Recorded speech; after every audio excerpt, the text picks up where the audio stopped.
नमस्कार, बिहार उदय न्यूज के digital platform पर आपका स्वागत है। दोस्तों, आज हम बात करने वाले हैं बिहार की राजनीति को लेकर। बिहार की राजनीति में ताज़ा क्या मामला चल रहा है, उस बारे में हम चर्चा करने वाले हैं। तो चर्चा करने के साथ साथ हम चिराग पासवान और आनंद मोहन की जो लगातार देख रहे होंगे, दोनों तरफ से लगातार बयानबाजी हो रही है चिराग पासवान और आनंद मोहन को लेकर। देखते चिराग पासवान भी जवाब दे रहे हैं तो आनंद मोहन भी जवाब दे रहे हैं। उनके सुपुत्र शिवहर से सांसद जो कि हैं, माफ करिएगा, शिवहर से विधायक हैं चेतन आनंद, वो भी ताबड़तोड़ जवाब दे रहे हैं चिराग पासवान को। आप सभी को मालूम होगा, अभी 13 नवंबर को इमामगंज में चुनाव हुआ। इमामगंज में चुनाव, वहां से जीतन राम मांझी की पतोहू, हम पार्टी के उम्मीदवार, एनडीए समर्थित उम्मीदवार दीपा मांझी, संतोष सुमन, बिहार सरकार के कैबिनेट मंत्री संतोष सुमन चुनाव जीती लगभग 6000 वोटों से। आप सभी को मालूम होगा, उस इलेक्शन में चिराग पासवान प्रचार करने नहीं गए। देखिए, चिराग पासवान, आप सभी को मालूम होगा, चिराग पासवान कहीं भी इमामगंज सीट पर प्रचार करने नहीं गए। और प्रचार करने नहीं गए तो एक राजपूत समुदाय के बाहुबली नेता के नाम से मशहूर आनंद मोहन सिंह, आनंद मोहन जाना पहचाना नामा राजपूत समुदाय, राजपूत कौम के नेता माने जाते हैं। बिहार में उनकी राजपूत समुदाय में काफी पैठ मानी जाती है। राजपूत समुदाय और चिराग पासवान, जो आनंद मोहन है, चिराग पासवान दोनों में लड़ाई ठन गई है। आनंद मोहन ने सवाल किया, अगर चिराग एनडीए में है तो इमामगंज में, आनंद मोहन ने सवाल किया, अगर चिराग पासवान एनडीए में है तो प्रचार करने इमामगंज में क्यों नहीं गए। तो देखिए, चिराग पासवान और आनंद मोहन की लड़ाई बड़े तौर पर अब शुरू हो गई है। उस उधर से चेतन आनंद ने कहा कि हमारे पिता आनंद मोहन और हम जीते कौम के नेता हैं, जिंदा कौम के नेता है, मरे हुए कौम के नेता नहीं है। ऐसे चेतन आनंद ने चिराग पासवान पर हमला करते हुए कहा। देखिए, ये देखिए, देखते होइएगा जेडीयू और चिराग पासवान की लड़ाई। हालांकि इस लड़ाई में जेडीयू के किसी नेता का सहयोग नहीं मिल रहा है और साथ साथ आनंद मोहन अलग थलग पड़ गए हैं। अब आपको मालूम चलेगा, चिराग पासवान, आप लोग सभी को मालूम होगा कि चिराग पासवान की पार्टी का स्थापना दिवस मनाया जा रहा था और उस स्थापना दिवस में नीतीश कुमार ने चौंकाते हुए उस स्थापना दिवस में पहुंचे थे। साथ साथ चिराग के पीठ पर हाथ सहलाते हुए आनंद मोहन को जवाब देने का भी प्रयास किया था, बताया था कि हम चिराग पासवान के साथ हैं। जिस इमामगंज सीट को लेकर इतना बवाल खड़ा हो रहा है बिहार की राजनीति में।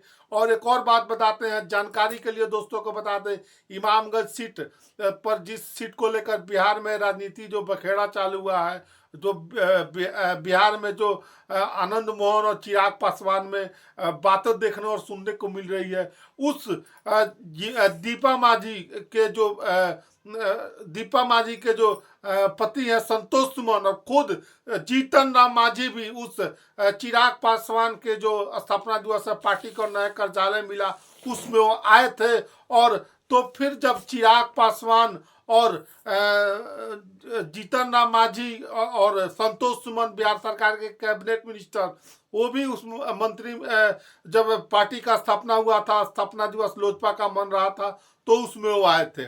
और तो फिर लड़ाई किस बात का है। हालांकि अंदर खाने में चर्चा चल रही है कि आनंद मोहन कोई दूसरा रास्ता ढूंढ रहे, हो सकता है कि वो कोई एक बड़ा निर्णय भी ले ले। हालांकि निर्णय लेने के लिए अभी थोड़ी सी वेट एंड वॉच की स्थिति में है। और एक नाम है अशोक चौधरी, बिहार सरकार के भी मंत्री है, कैबिनेट मंत्री है अशोक चौधरी, नीतीश कुमार के काफी करीबी माने जाते हैं। अब अशोक चौधरी प्रयास कर रहे हैं चिराग पासवान और जो आनंद मोहन में ठनी हुई उस मामले को अपने स्तर से ठंडा करने का प्रयास कर रहे हैं, उस मामले को दबाने का प्रयास कर रहे हैं। हालांकि आनंद मोहन के साथ जेडीयू का कोई बड़ा नेता उनके बयान के साथ नहीं दिख रहा है।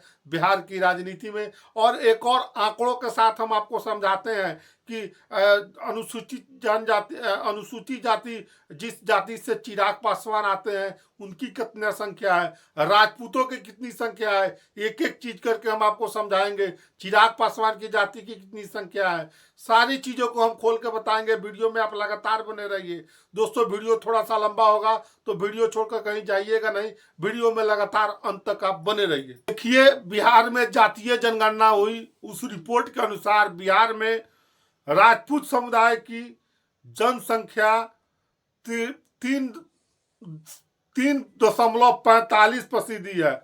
वहीं अनुसूचित जनजाति की 19.65% है। वहीं मुसहर समाज की बात करें तो 3% है, और पासवान समाज की बात करें तो 5.31% है। टोटल 8% अनुसूचित जनजाति का जो 8.8% का जो आंकड़ा दिख रहा है यहाँ पर, तो बिहार में 3% के लिए कोई 8% गंवाना नहीं चाहेगा।